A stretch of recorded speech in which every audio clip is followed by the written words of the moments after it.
इस दुनिया में जहाँ जहाँ मुसलमानों का नुकसान होगा वहाँ वहाँ एक कौम तुम्हें नाचती गाती मिलेगी। वो कौम है इंडियन हिंदू कौम। अगर इब्लीस कल खुद आके ये बोले कि मैं दुनिया के सारे मुसलमानों को मार दूंगा तो इंडियन अवाम ट्विटर पर इंडिया स्टैंड विद सेटन का हैशटैग चला देगी। इंडियन हिंदुओं और इसराइलियों में एक चीज बड़ी कॉमन है, इनको मुसलमान लोगों का खून बहने पर बड़े मजे आते हैं क्योंकि ये दोनों कौमें शदीद इंफीरियोरिटी कॉम्प्लेक्स का शिकार हैं। तो हर तरफ इंडियन हिंदू इसराइलियों के जूते चाटते नजर आते हैं। ऐसा नहीं है कि इंडियन हिंदुओं को इसराइल से कोई बहुत ही पुराना इश्क है, बल्कि अगर हिस्ट्री में पीछे जाएं तो इंडियन गवर्नमेंट फलस्तीन को सपोर्ट करती रही है। 1988 में इंडिया पहला नॉन अरब मुल्क था जिसने फलस्तीन को तस्लीम किया था, क्योंकि तब तक शायद इन लोगों में मोरालिटी थी। ये लोग जानते थे कि जुल्म के अगेंस्ट खड़ा होना है। लेकिन 1990s में स्पेशली मोदी के बाद अब ये लोग जुल्म के खिलाफ नहीं बल्कि मुसलमानों के खिलाफ खड़े होते हैं। मोदी डैड ने इसराइल की जूतियां सीधी करनी शुरू कर दी और मोदी के अंधभक्त इसराइल करते नहीं थकते। और मोदी के बाद मुसलमानों के लिए नफरत इंडिया में बहुत ज्यादा बढ़ गई। 2014 के बाद से लिंचिंग केसेस बढ़ गए, जहाँ पे सिर्फ बीफ खाने का इल्जाम लगा के मुसलमानों को मार दिया गया। लव जिहाद, घर वापसी और कोरोना जिहाद जैसे टर्म्स मीडिया और पॉलिटिशियंस ने प्रमोट किए। बीजेपी लीडर्स ने ओपनली हेट स्पीचेस दिए और police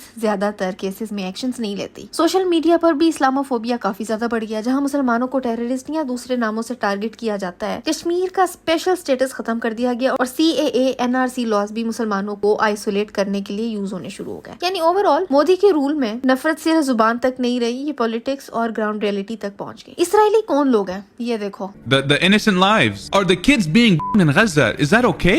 Yeah. You think it's funny that Israel's innocent lives in Gaza? We your babies, yeah. You think it's funny? Yeah, it's very funny. Are you even human? I'm human, you see, I'm not robot. These babies are You guys kill Palestinian kids? Yeah.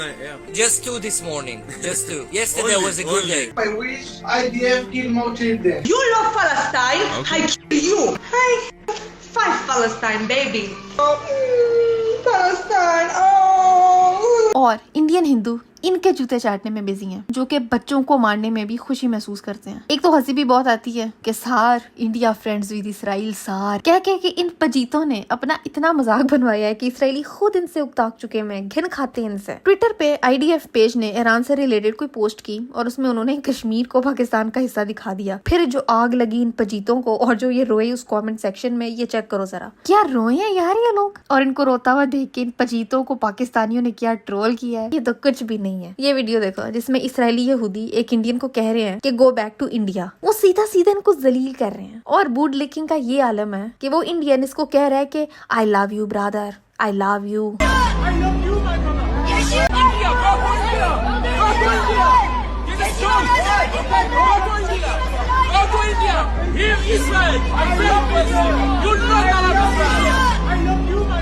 आया मजा। ये check करो जरा। गोदी media reporter Israel में reporting कर रहा है और उसको वहाँ पे कोई यहूदी मुंह नहीं लगा रहा, उसको कोई करीब भी नहीं आने दे रहा। ये देखो।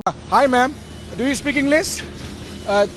तो आप देखिए कि एक परिवार को मैंने सामान में आपको दिखाऊं। रोहित जरा सामान दिखाइए। अब मुझे बताइए कि ये मिलिट्री में इस्तेमाल होने वाला। या I am not okay got it. आया मजा।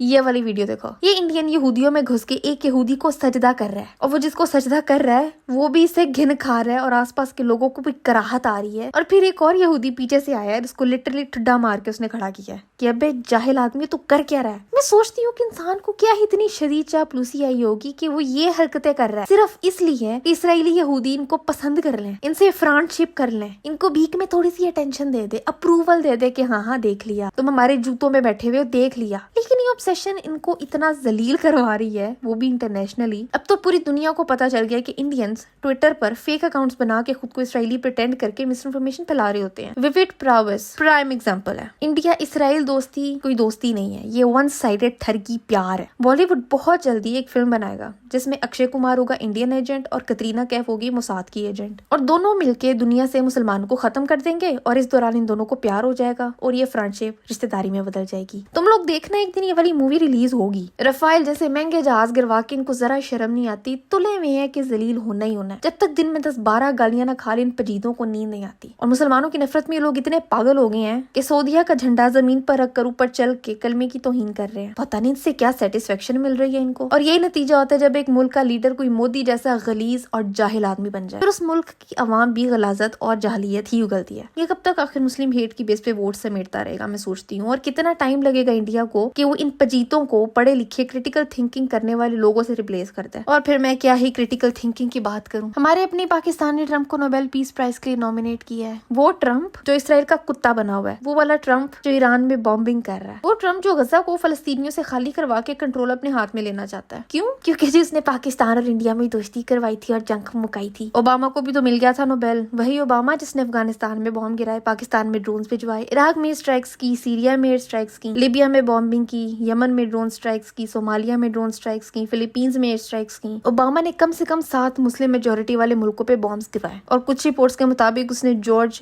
W बुश से भी ज्यादा मुल्कों में स्ट्राइक्स अप्रूव की थी। लेकिन नोबेल मिल गया उसको। इस खखड़ी के मुंह वाले ट्रम्प को भी मिल जाएगा और वो वक्त भी दूर नहीं है जब लांती नेतन्याहू को भी मिल जाना है। और फिर सारे पजीत खुशी से नाचेंगे। मुझे इन पजीतों को देख के हंसी आती है, मुझे गुस्सा नहीं आता, मुझे इन पे तरस आता है। खैर तुम बताओ, ये वाली वीडियो से तुमने आज देखी, तुमने पहले देखी थी? और अगर तुम्हारे पास और वीडियोस इस तरह की हैं, तुम लोग मुझे उन वीडियोस का लिंक मेरे इंस्टाग्राम पे शेयर कर सकती हो। और आज के लिए बस इतना ही था। मैं मिलती हूँ तुमसे अगली वीडियो में एक नए टॉपिक के साथ।